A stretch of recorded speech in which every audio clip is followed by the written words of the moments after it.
ሰላም ጤና ይስጥልን። ዛሬ ማነሳላችሁ ታሪክ ለብዙ እርግዝና እምቢ ላላቸው ጥንዶች አስተማሪና ግንዛቤን የሚጨምር ነው። ለዚሁም እንዴት በቀላል ሕክምና በአጭር ጊዜ ውስጥ እርግዝና እንደተከሰተ የሚያሳይ ነው።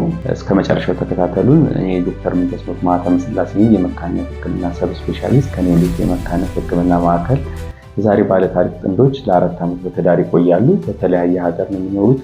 የሴቷ እድሜ 28 ሲሆን እሷ በኢትዮጵያ ነው የምትኖረው። የባለቤቷ እድሜ 46 ሲሆን እሱ በአሜሪካ ነው የሚኖረው።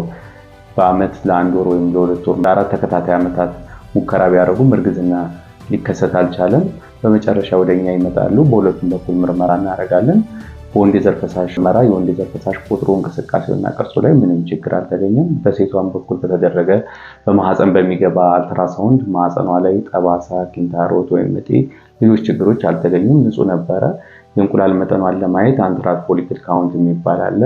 የእንቁላል ከረጢቶቿን በመቁጠር የምናውቅበት መንገድ ከ10 በላይ ከሆነ ኖርማል ነው። የእሷ 14 ነበረ። ይህም በቂ እንቁላል እንዳላት የሚያሳይ ነው። ተጨማሪ ሆርሞን ምርመራዎችን ተደርገውላት ነበረ። እዛ ላይም የተገኘ ችግር አልነበረም። በተለይ ደግሞ ኤምኤች የምንለው የእንቁላል መጠን የሚያሳይ ምርመራ ነው።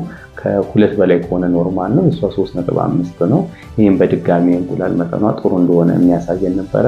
ከዚህ ባለፈ የማህፀኗ ቱቦ ክፍት ነው ዝግ ነው የሚለውን ማወቅ ነበረብን። ይህም የሁለቱ የዘር ፍሬ የተገናኘ እንደሆነና እንዳልሆነ የምናውቅበት ምርመራ ነው። HCG ይባላል። ይህ ምርመራ ለማድረግ ግን ባላቸው የተጣበበ ጊዜ ምክንያት ይህ ምርመራ ማድረግ አልቻልንም። ቀጥታ ወደ ሕክምና ነበር ያለፍነው። የወር አበባዋ እንደመጣ 2ኛ ቀን መጣች። ለ5 ቀን የሚወሰድ እንቁላል ማሳደጊያ ኪኒን እና ቫይታሚን ሰጠናት። ከሳምንት በኋላ ለክትትል እንድትመጣ መከርናት። ከዚህ ባለፈ የወር አበባዋ ከቆመ አንስቶ እስከ ቀጠሮ ሰዓት ግንኙነት እንድታደርግ መከርናት። በሳምንቱ ለክትትል መጣች። በማህፀን በሚገባ አልትራሳውንድ የማህፀኑን ግድግዳ ለማየት ሞከርን። የማህፀን ግድግዳ ውፍረት ከ7 እስከ 14 ሚሜ ከሆነ ማህፀን ግድግዳዋ ተዘጋጅቷል የሚለውን ያሳየናል። የእሷ 9.5 ነበረ። ይህም ጥሩ መሆኑን ያሳየናል። ሌላው ከ17 ሚሜ በላይ ከሆነ እንቁላል ከረጢት መጠን ውስጡ ያለው እንቁላል ለእርግዝና ተዘጋጅቷል የሚለውን ያሳየናል። የእሷ 2 የተዘጋጁ እንቁላል ከረጢቶች ነበሩ፣ 18 እና 22 ሚሜ። በመጨረሻ እንቁላል ማብሰያ መርፌ የምንለውን HCG ሆርሞን ሰጠናት። ይህን ከሰጠን ከ24 ሰዓት ጀምሮ ለተከታታይ 2-3 ቀናት ከዛም በኋላ ግንኙነት እንዲያደርጉ መከርናቸው።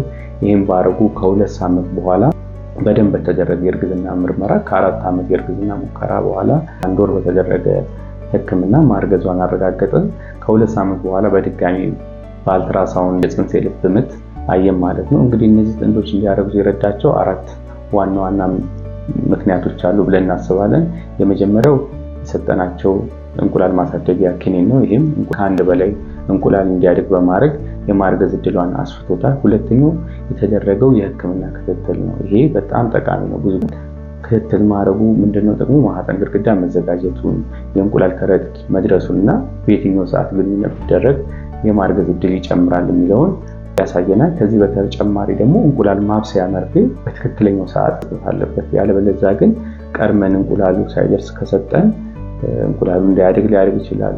ዘግይተንም ከሰጠን ደግሞ ምንም ጥቅም ላይኖረው ይችላል። ስለዚህ ክትትል ማድረጉ በጣም አስፈላጊ ነው። በተለይ በትክክለኛው ባለሙያ በማህፀን በሚገባ አልትራሳውንድ ከተደረገ የማርገዝ እድልን ከፍ ያደርጋል ማለት ነው። በሶስተኛ ደረጃ እንቁላል ማብሰያ መርፌው በትክክለኛው ሰዓት መሰጠት ነው። ቀደም ብዬ እንደገለጽኩላችሁ የእንቁላል ማብሰያ መርፌው ያለ ጊዜው ከተሰጠም ጥቅም የለውም፣ አልፎም ከተሰጠም ጥቅም የለውም። በአራተኛ ደረጃ በቂ ግንኙነት እንዲያደርጉ መክረናቸዋል። እንግዲህ ብዙ ሰዎች የተወሰኑ ቀናቶች ብቻ የወር አበባ በመጣ 12-14ኛ ቀን ላይ ብቻ ግንኙነት ያደርጋሉ። ያ በቂ ላይሆን ይችላል። አንድ ሴት የወር አበባ ከቆመ አንስቶ የሚቀጥል የወር አበባ እስኪመጣ እስኪቃረብ ድረስ ግንኙነት በሳምንት 3 ጊዜ ማድረግ አለባቸው። እንግዲህ እነዚህ 4 ዋና ዋና ምክንያቶች እንዲያረግዙ ረድቷቸዋል። ይሄ ለብዙ ሰዎች የሚጠቅም የህክምና መንገድ ነው። ነገር ግን ለየትኛው ታካሚ ነው ይሄ ህክምና የሚስማማው የሚለውም ባለሙያው በትክክል መምረጥ አለበት።